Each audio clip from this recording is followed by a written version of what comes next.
What's up, ladies and gentlemen? Beef Sticks Podcast is back and better because it's in 3D for Dat Daft Draft. What the fuck was WWE thinking? They, like normal, I just don't think they were thinking. It shouldn't be an every year thing, definitely, because it feels like it's too soon. There's a lot of people on either roster beforehand that never got to even have storyline together. Well, and a lot of people that were on both shows anyways, and storylines that were intermixed. And, well, hell, when we talked about it last week, I was like, didn't we just have one? You're like, well, yeah, last October. Oh, shit. Feels like we just had it. I think the worst part about it is I feel like every choice they made was the wrong choice this year. Yeah. None of it makes sense. It's kind of WWE's MO. It's ridiculous. And of course, we're going to break that down for you guys, let you know what the new rosters are. But hey, I wouldn't expect much, seeing as SmackDown is airing right now, and they're seeing multiple interbrand matches. Oh my gosh.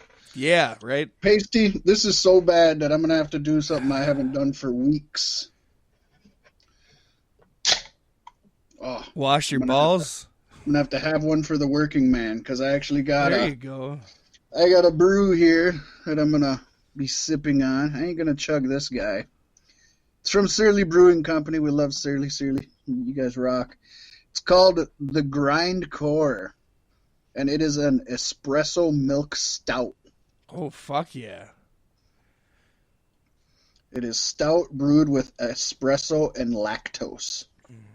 I always thought you didn't like coffee beer.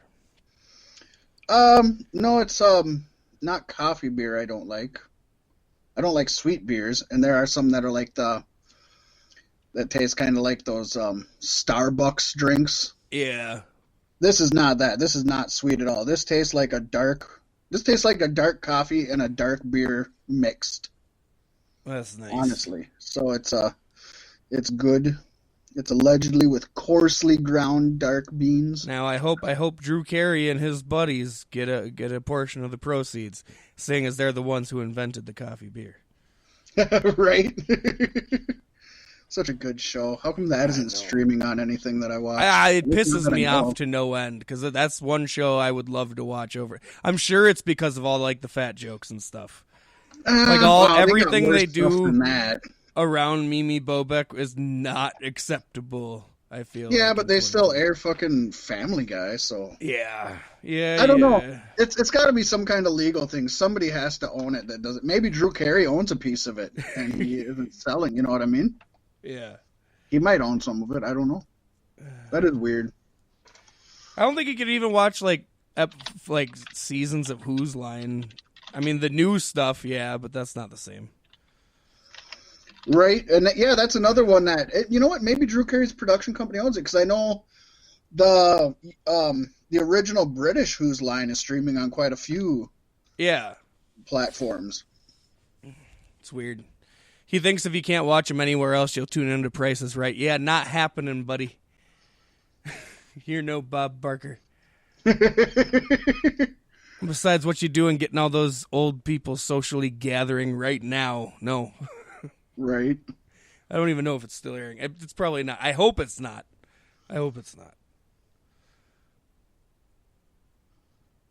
But it probably is. I'm sure it aired through the Spanish flu 100 years ago. Apparently, part of the reason that they don't, and nobody does the Drew Carey show is because of the music rights, which seems pretty weird and petty. Just the theme songs, like. Well, I guess they do a lot of like. Yeah, it's got to be actual music on the show, because I can't imagine the theme song. Yeah, they do use a lot of music throughout. Yeah, quite a bit. The more I think about it, the more it's like, yeah. But even still, that's what I hate. When you make something and it's like stamped in time. At some point, there's got to be like a limitations there where the licensing and shit doesn't have to come into play anymore. Right.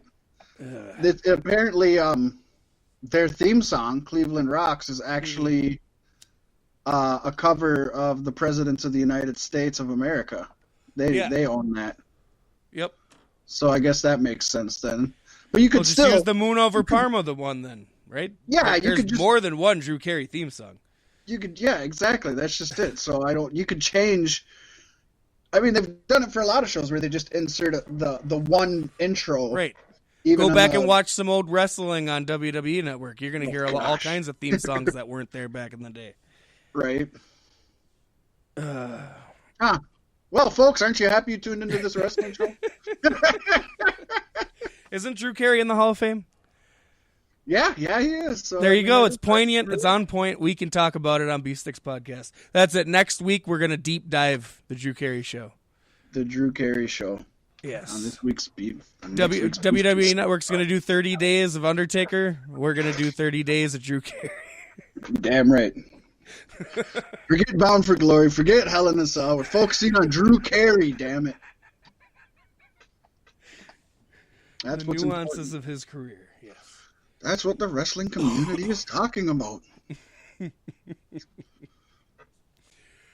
No, let's burn down this draft. How do you want to go about this? Do we just want to take a round each? Yeah, we could do that. Do one round doing the Raw and the SmackDown? Yeah. Okay. And of course, their rules were relatively the same as last year, where SmackDown gets 2 and Raw gets 3. Other than that, there were really no rules to it. Yeah, no. So for round 1, Raw picked Drew McIntyre with the WWE Championship. Asuka, the Raw Women's Championship holder, and the Hurt Business with Bobby Lashley as United States Champion. That's more than 3 picks, though.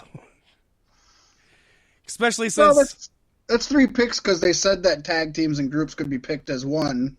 Yeah. Or they could be separated. Or they could be separated. Keep that one in the back of your mind if you guys didn't watch Raw or SmackDown. I also love how that was a rule. They're like, they're going in as a tag team, and then like 3 lines down in their rules, I read their quote official rules. It's like tag teams may be split up. Well, then why even? What was the point of saying they're gonna be auctioned up as a tag team? If tag teams can be split up in the draft, then tag teams should also be able to be created in the draft. Just like smash 2 people together. Like, I like that idea. For every tag team you destroy, you have to create another one to replace it, so that there's a tag team roster. Right?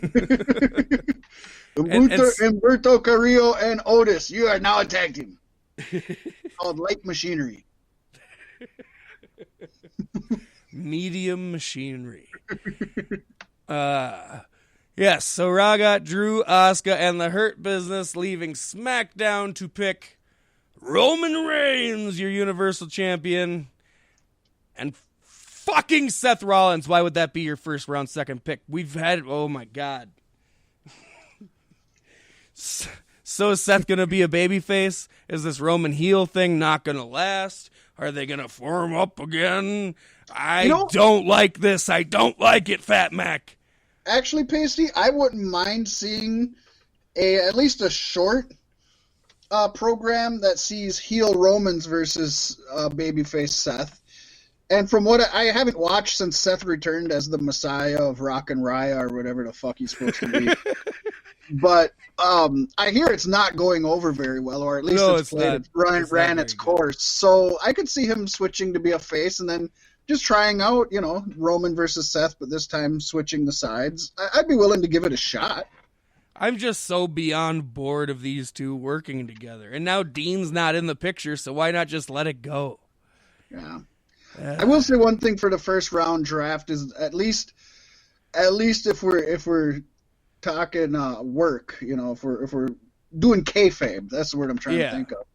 I like that, 4 of the 5 picks were all championship holders. Like that's smart. That's the way that's to do business. That's business. That's how you do it. But yeah, Seth Rollins doesn't have a fucking championship. No. And there were other men with championships, so, Yes. you know. Well, then we move on. Round 2, Raw got the phenomenal one, AJ Styles, Naomi, and the women's tag team champions. I was going to say, is it Raw or SmackDown? But that's right, there's only one. The women's tag team champions, Nia Jax and Shayna Baszler. And the SmackDown side, they you can tell the second one they actually pushed a woman's movement, which I also kind of like. SmackDown chose Sasha Banks and Bianca Belair. I like both of those picks, and I like that in the second round, 5 women got picked up. I think that's great. Yeah.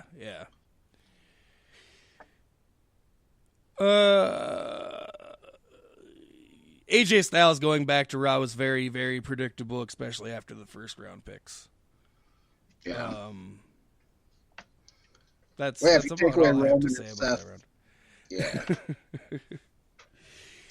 Third round saw Ricochet, Mandy Rose, and The Miz and Morrison heading to Raw, while Jey Uso and Rey and Dominic Mysterio go to SmackDown, letting you know that Seth Rollins and the Mysterios aren't finished yet. God. And why wouldn't you? What's the point of a draft? Yeah, split up Rey and Dominic so that Rey isn't there for Dominic. I mean, at least do that. I don't know. Yeah, I think Dominic looks a lot better without Rey there, to be honest. I want to see him put a mask and a crown on. That's what I'm waiting for. I'm always going to call him Prince Dominic Mysterio. There you go. Yeah, then we got Kofi Kingston and Xavier Woods, who are the SmackDown Tag Team Champions. They literally had just won the SmackDown Tag Team Champions before Stephanie came out and said, Kofi and Xavier, you're drafted to Raw. And did they really? Yeah, and Xavier's like, you didn't say Big E. Say Big E. And she's like, and Big E has been drafted to SmackDown. And it's like, Jesus Christ. Sorry for spoiling your shit there. But I'm used to it. It's fine. No, it is. That's very blah. We also seen Dana Brooke go to Raw. Angel Garza went to Raw. And Otis went to SmackDown. And as Pasty mentioned, Big E went to SmackDown. So they're splitting up New Day, which I don't like. I don't get picking Dana Brooke in the first days of the draft or what. I don't know how she got such a high up there pick, but isn't she and Lana, aren't they doing something together, or who is that? No, it's Lana and Natalia. Oh, that's not who I'm thinking of, though. They are doing something together? Yeah. Okay. I just seen 2 women together, and it wasn't. I don't know what Dana Brooke's been up to lately, but when she was drafted, they're like, oh, she's going to do big things. She's really been showing a new side. No, yeah, right, I don't believe it. Not for a second. And then, of course, they drafted Otis to SmackDown. Yeah. So you're going to split up 2 tag teams right there in one round. 2 beloved tag teams. They don't know. They didn't split up the heavy machinery yet.